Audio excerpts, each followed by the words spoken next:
What's going on, you guys? Welcome to the Unlock Your Freedom podcast with Kevin Keppel. If you're looking to create more in your life, and if you want more of anything, it's not about doing more, it's about being more. So I'm excited you're here, and I'll see you guys on the inside.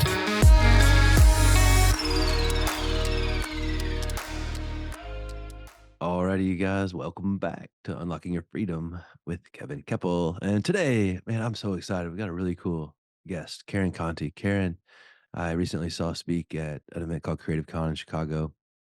Karen has been a lawyer for the past 37 years. She's tried hundreds of cases. She's handled numerous high-profile cases across the country, including an argument before the U.S. Supreme Court and the final death row appeals for serial killer John Wayne Gacy. And she has a new book all about this coming out March 27th.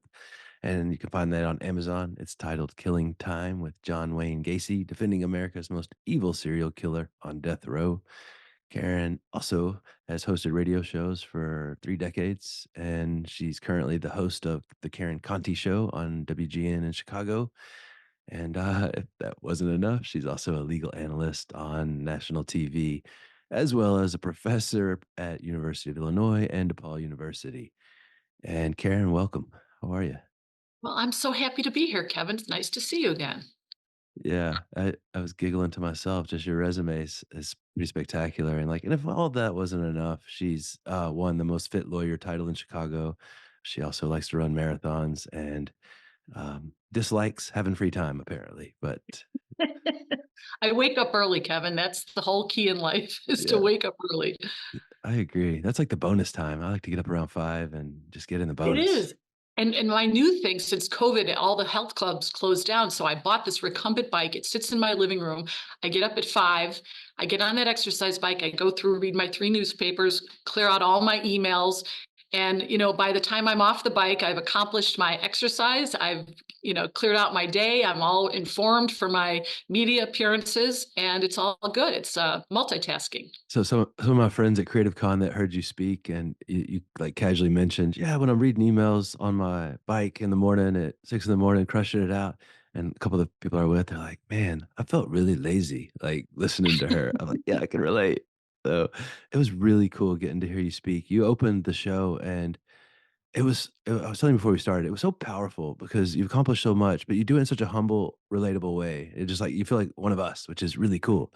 And so I was curious what your experience at Creative Con was. Well, I didn't know what to expect because I'm a lawyer. So when I go to events, they're usually lawyer type things. And so the people at Creative Con were very diverse. I mean, there were stand-up comics, there were authors, there were a lot of people had podcasts, people wanted to be an author. So there were just really interesting people, very accomplished in other parts of their lives, but trying to, move into a more creative zone. And what's interesting is I never thought about doing it. I never thought about moving from my legal career into something a little more creative, like writing a book or doing media. But it just sort of happened, and I was marveling at these people who were, putting their lives on, together to do this creative endeavor, and I was really motivated and very inspired by it. And I just found that telling my story made me feel empowered because I sort of did that without even having the goal of doing that. It was terrific. And I thought it was such a brilliant move they started with you because you set the tone so well. And it was just it was really great. I've been to a lot of conferences, and it just felt like everybody was part of the whole there, not me versus the speakers like some conferences Right. feel. Well, I let's agree with you. Everyone, and I think, like anything, like in even in a workplace, everything trickles down.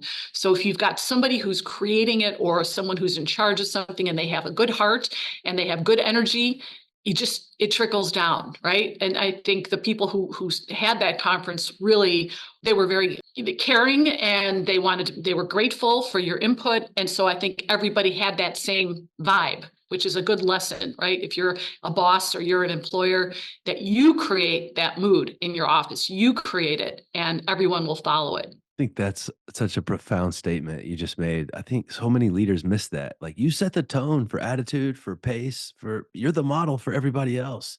Right. And that's so crucial. Like if you're showing up frustrated and stressed every day, I would imagine your team's probably a little confused and stressed.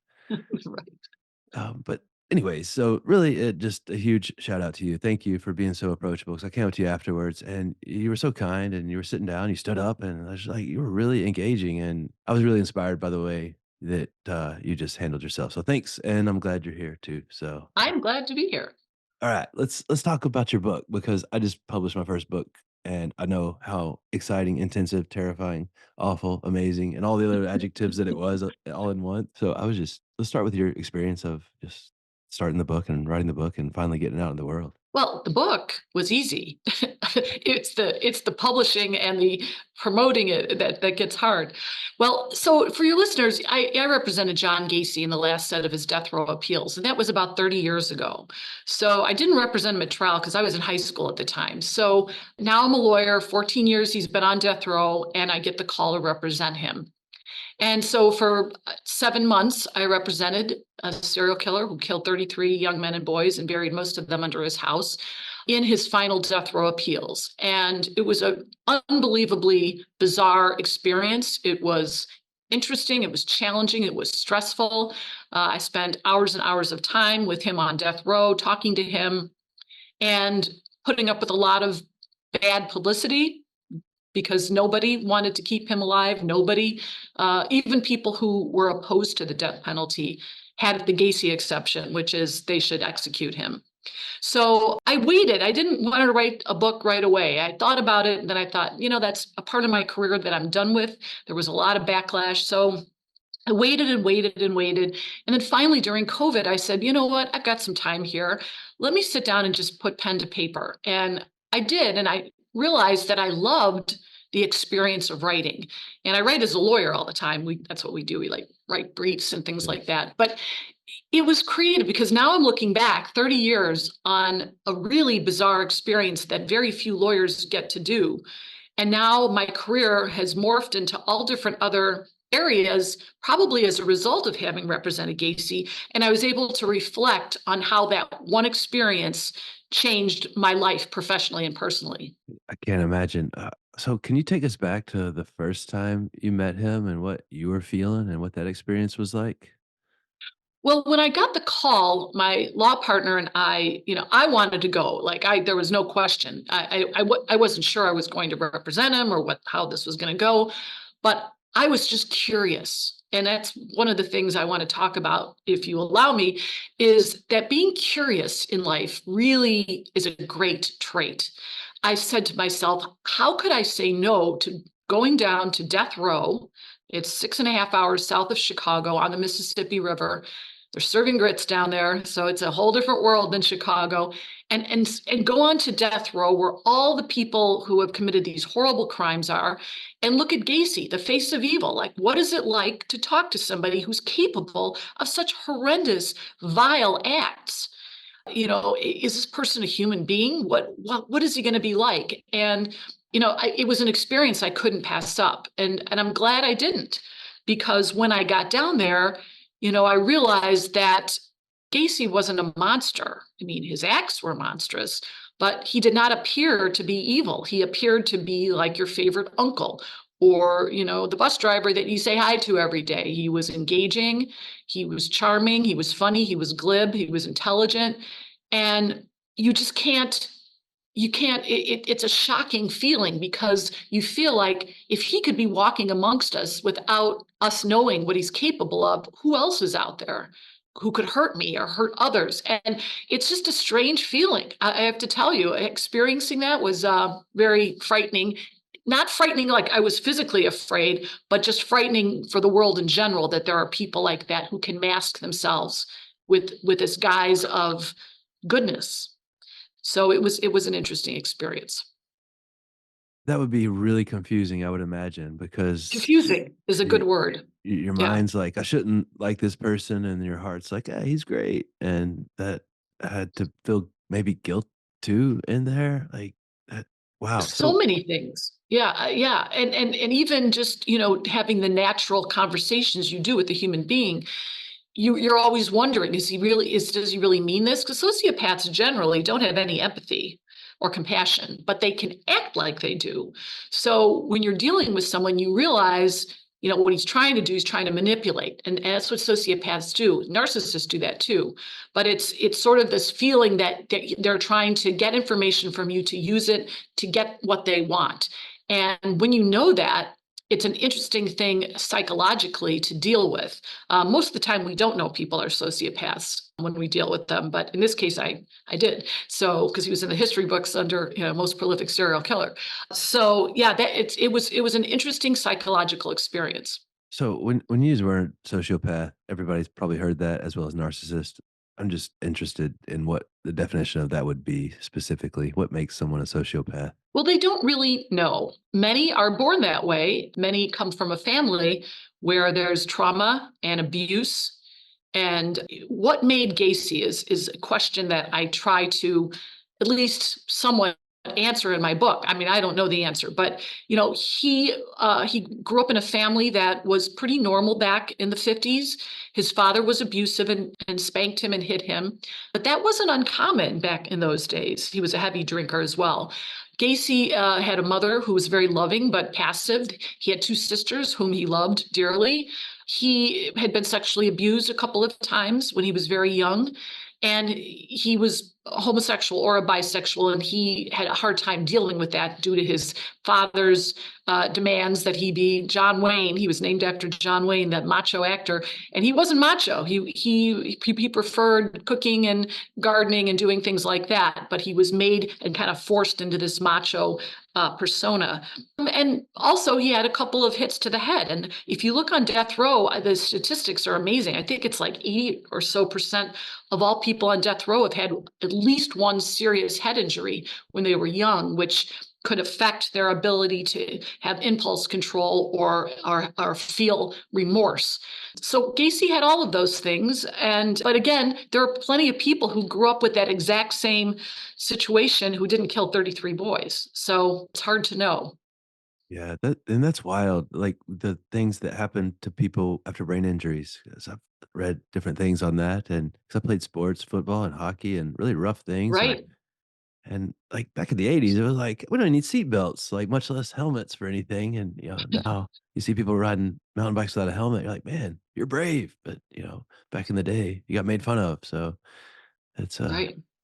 so what about the like when you were representing him, I'm sure there was a lot of bias towards him because he was so prolific and well known. And so what was the strategy you guys used, or what was it like representing him and like as opposed to just a normal, quote unquote normal case? Well, this was abnormal in that I knew we were going to lose, and I knew what the end result was going to be. And spoiler alert for my book, he gets executed. So I knew that was going to happen. There was no way that we were going to save him. He was obviously guilty. He didn't have any of the normal defenses for racism or lack of good lawyering, and competent counsel. He really had none of those. And none of the judges were going to listen to it because he was Gacy. And our judges are elected in the state courts. And there's no way they could ever be reelected if they at all, considered his appeals. So this was going nowhere, but we had to do it. And so this was an exercise in basically, I looked at it this way, Kevin. My goal was to get the word out that the death penalty was wrong even for Gacy. And even if I could move that needle a little bit, that was what I wanted out of this, because Gacy might have been guilty, but there are people on death row all over this country who are not guilty, who are actually innocent. In fact, in our state, during the 10 years after Gacy's execution, there were 12 people exonerated due to actual innocence, not a technicality, actual innocence, and 12 were executed. So our batting average, 12 executed, 12 released. That's not good at all. And these were cases where 12 jurors and sometimes three sets of 12 jurors over the appeal process found this person absolutely guilty beyond a reasonable doubt and voted for them to be executed because they didn't have a good reason to keep them alive. So when you have those errors that get made, it's frightening. So my point is that I was advocating for Gacy, but I was really advocating for other people on death row who may have had real good, reasons to be exonerated. Yeah, and that's wild. 50%. That's not a good batting average. No, Well, and one of our governors, who was a Republican, very conservative, always in favor of the death penalty, he finally said, I can't do this anymore. And he commuted 167 death row inmates, which led to the abolition of the death penalty in Illinois in 2011. So, when it's your call, it's easy to say, fry him, who cares? Who cares? Pull the trigger. I could do it. When you're the one doing it and you experience that responsibility, I think it's a very different thing. yeah, I can't imagine whether you feel it's the right thing or not. That's taking another person's life. I mean, that's It's interesting. I just read this morning that there was a botched execution out of Idaho. And what was interesting is the lethal injection doesn't work very well. And so they were going to do the firing squad, but they had to spend $750,000 to construct a facility to have this happen. And the people doing the construction work refused to do the work because they didn't want to be creating a death chamber. And so you have these weird, you can imagine someone saying, hey, I'll make the death chamber. But when they really took the hammer in their hand, they're like, I don't want to do this. I don't want to be part of it. It's an interesting phenomenon. I mean, that's like an incredible amount of courage just on your part for going in there. Like, I've watched The Green Mile and I was scared. I can imagine actually walking into the real place. Like, that's Well, Kevin, unbelievable. there's a thin line between being gutsy and brave and being stupid.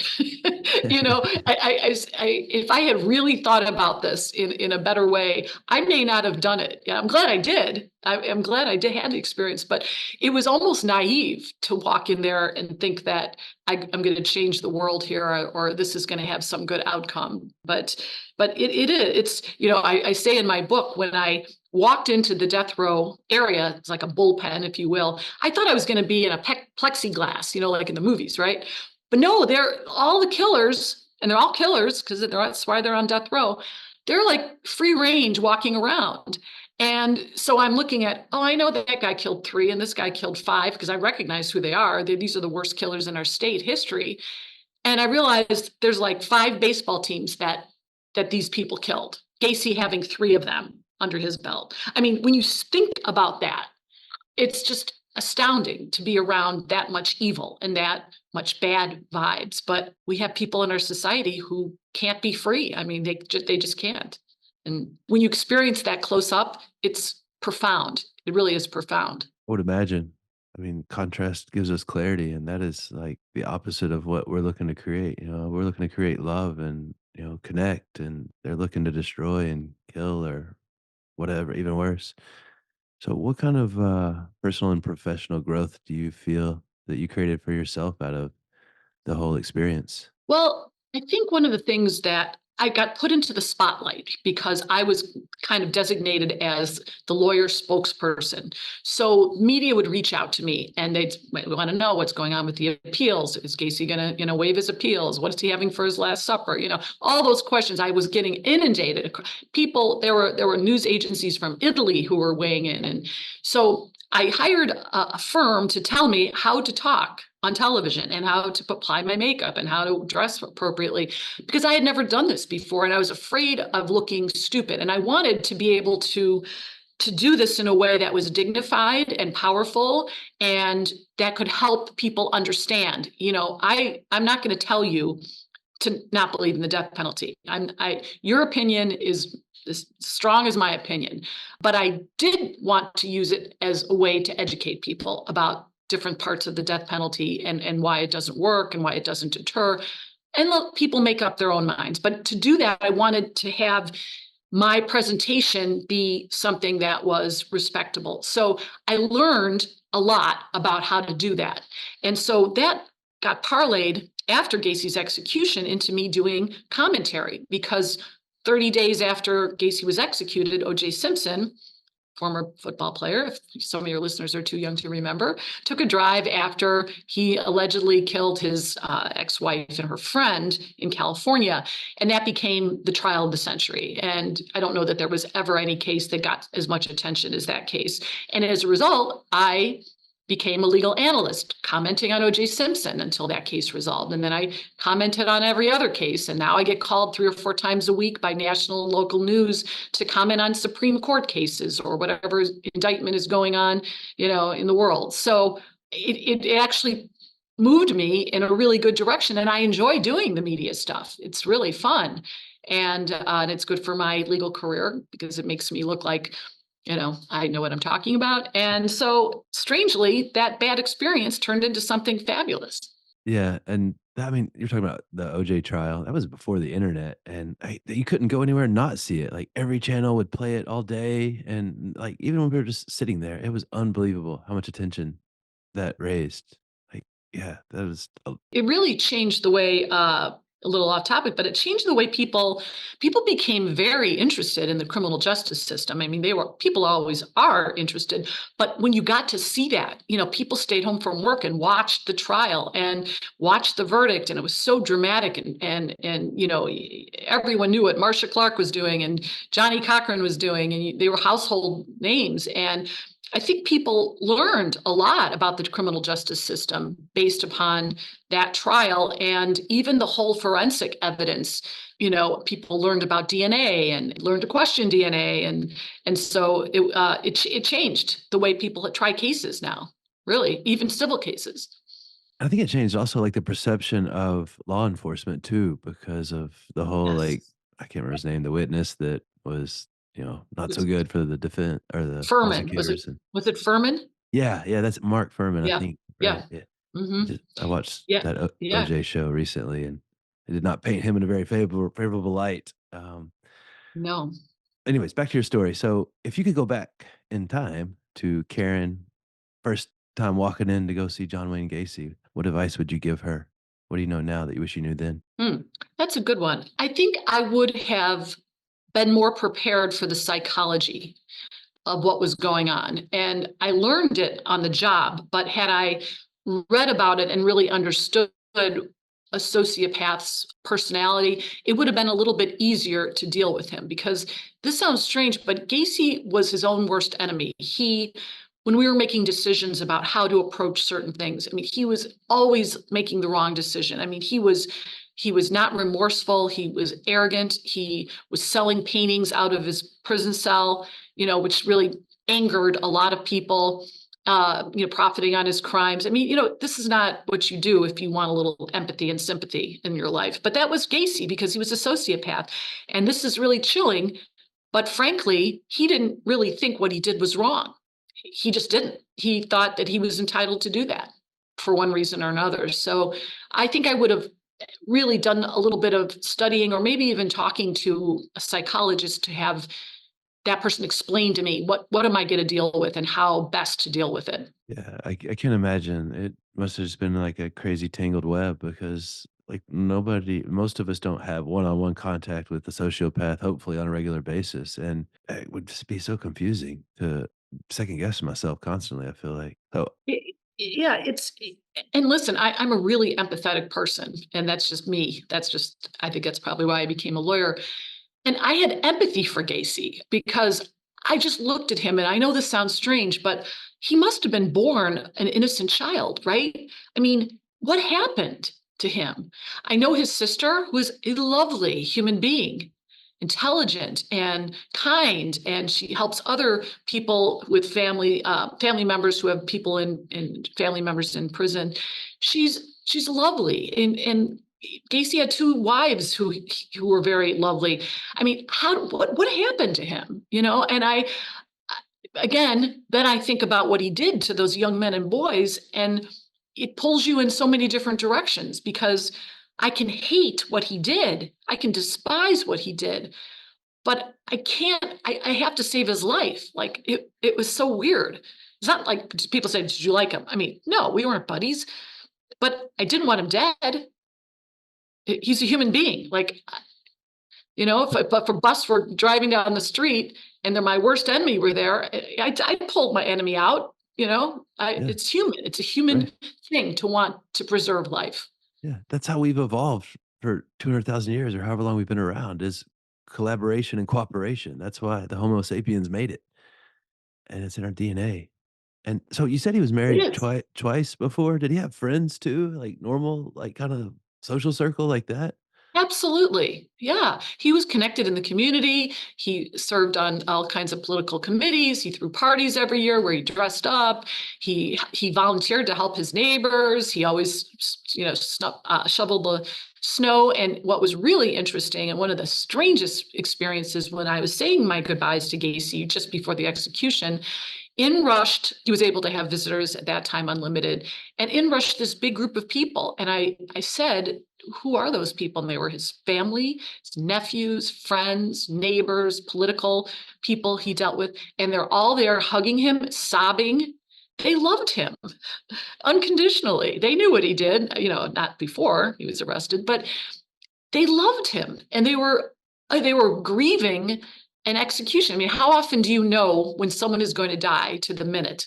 It's a strange feeling, and you want to say, I want to call the authorities, but the authorities are the ones who are doing it. So, it was an interesting experience. Yeah. Oh my gosh, this is amazing. I could talk to you all day about this, but let's change gears here for a second. I Okay. want to really understand, you are very prolific and you do a lot and you're not busy, you're productive. I think there's a difference between those two things. As I know a lot of people are busy but not productive, and I want to be productive. I want to create things. And so if somebody were to ask you for, tips on how to create more and, move towards what you want at rapid speed as you do, well, what advice would you give them? That's great. That's a great question. I think that discipline is really important, and not procrastinating. If anybody out there has problems procrastinating, there's all kinds of stuff online that'll help you, little tips to help you, and that's something that you need to get over. And don't put it off. Do Yeah. it now. Do it now. I think that making lists and setting goals are good. I think that engaging people to help you. And one of the things I talked about, I think at Creative Con, is that sometimes the people closest to you aren't exactly helpful, not because they don't love you, but because they know you and they want, hey, relax. But you're okay. You don't need to do anymore. We love you the way you are. You're a lawyer. You don't need to write that book. Why would you do it? Whereas if you get around people who are like-minded, they can encourage you. And those might not be the people who are closest to you. They might be an acquaintance or someone at work who says, yeah, that would be a great book. What are you going to do about it? And then that person can encourage you.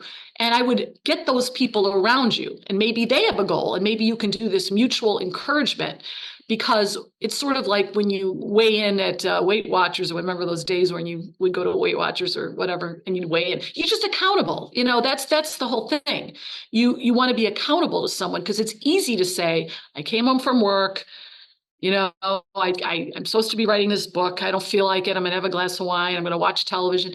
And if you know that you have to report back in 3 days to your friends, that might be what you need to kind of push you in that direction. And then, I think just prepare. Get good at what you're going to do. I mean, take a writing class if you want to be a writer. If you're a podcaster, listen to podcasts and see what's good. Prepare the interview like you did. You have questions that you want to ask. You know about me. You've read my bio. So I think people sometimes think they can just jump into something, but it takes a lot of hard work. And when you make it look easy, people think, well, there's just a natural talent. That's not true. And even writing my book, I wrote it over and over and edited and went back and changed it. It was painful. It was fun, but it wasn't easy. It wasn't like I just sat down and it came naturally. Know that it's a struggle to create something beautiful or something important. Yeah, that was powerful because it's not easy. It's hard. It's hard to create. It's hard to continually create. It's hard to show up every day, even when you don't feel like it.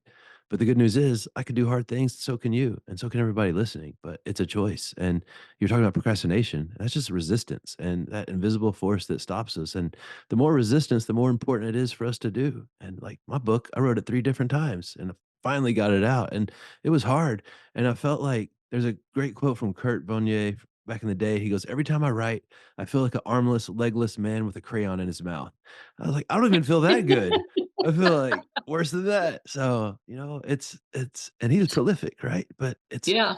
it's hard, but we can do hard things. So, Yeah. Okay. And it's just, and I think sometimes it's helpful to reward yourself, right? If you have your list of things to do, like do the difficult things first and then, go for a walk or chew gum or whatever it is that makes you happy, because then you can reward yourself for making those steps. And I think we all need those kinds of things too.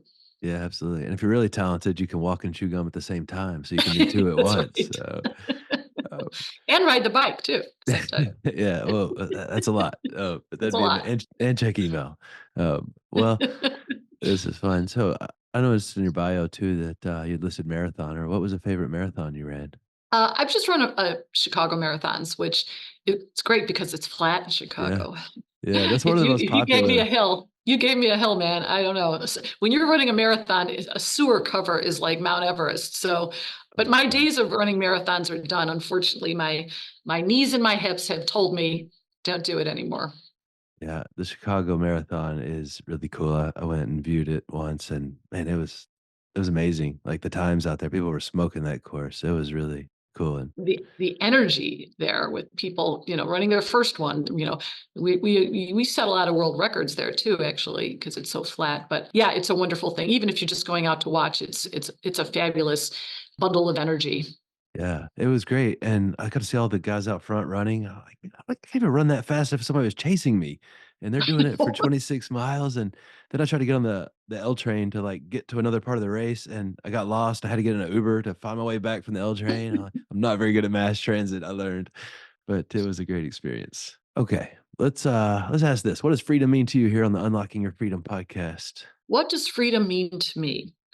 I think freedom means doing what you love to do when you love to do it. I think that it doesn't just mean lack of structure or no bounds, because I think we all need boundaries. I don't want to wake up in the morning and have nothing to do or have nothing on my list. I want to have a lot of things that I want to do, and I want to demand of myself that I do them, but I would like the things on my list to be things that are satisfying to me.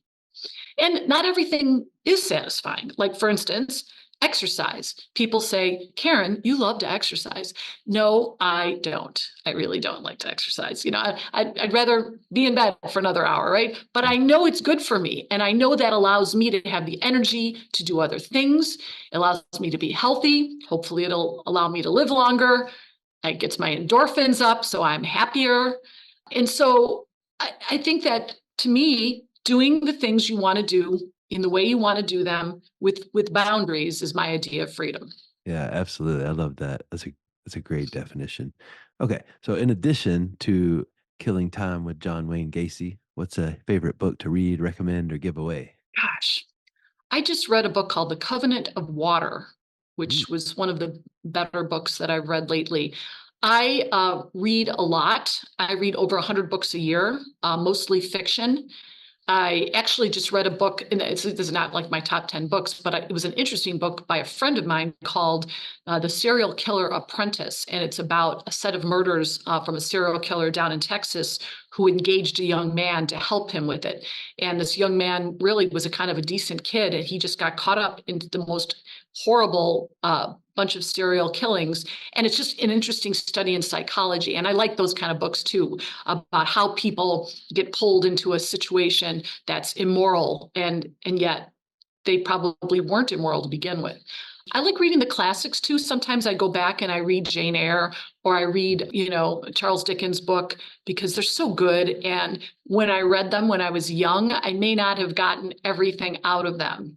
And now that I'm older, I can read it on a different level. Like Gulliver's Travels, I thought it was a great story about Lilliputians and stuff. But now when you go back, you realize it was a political statement and it has a whole different meaning. So I try to intersperse some of the more contemporary literature that I read with going back to those classics. yeah, I reread A Tale of Two Cities. I'd read that in high school when I was a freshman, and I had no idea what was going on in that book. I was like, I feel like Right. this is in French, but it's not. And Yeah.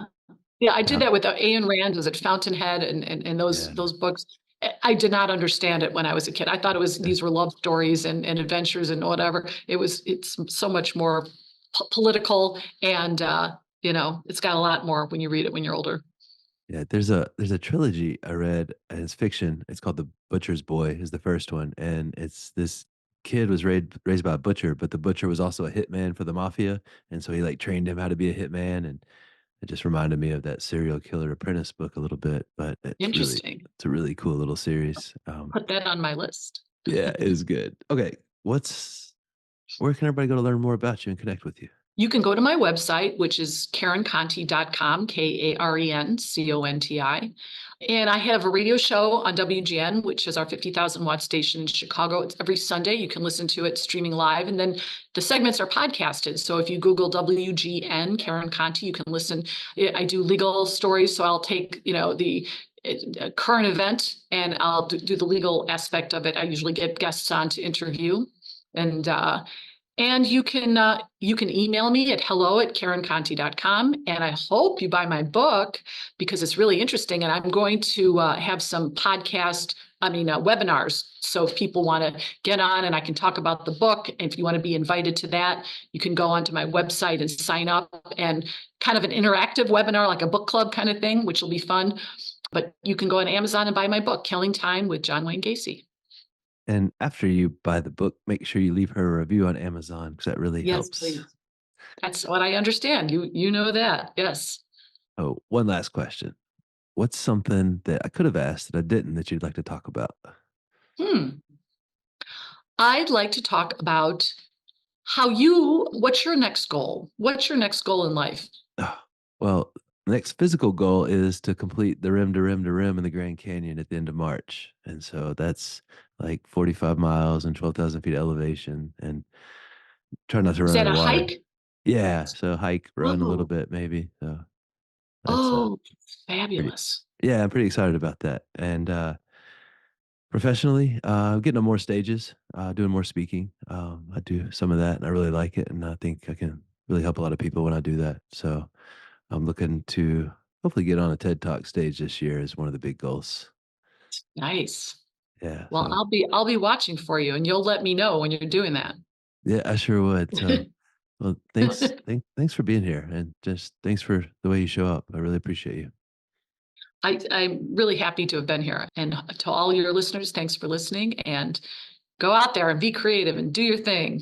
You can do Yeah. it. Yeah, that's great Yep. advice, you guys. And hey, make sure that you share this out because somebody else could really benefit from what Karen has to say. And definitely go and connect with her and buy her book because it supports her and it's going to be a good book as well. And definitely leave that review that we talked about. And thanks, you guys, for being here. We just appreciate y'all. We love you. See you next time. Alrighty, you guys, thanks for making it through to the end of the Unlock Your Freedom podcast with us. Really grateful to have amazing listeners like you. Thank you guys again for listening. We love you, and we'll see you next time inside the Unlock Your Freedom podcast with Kevin Keppel.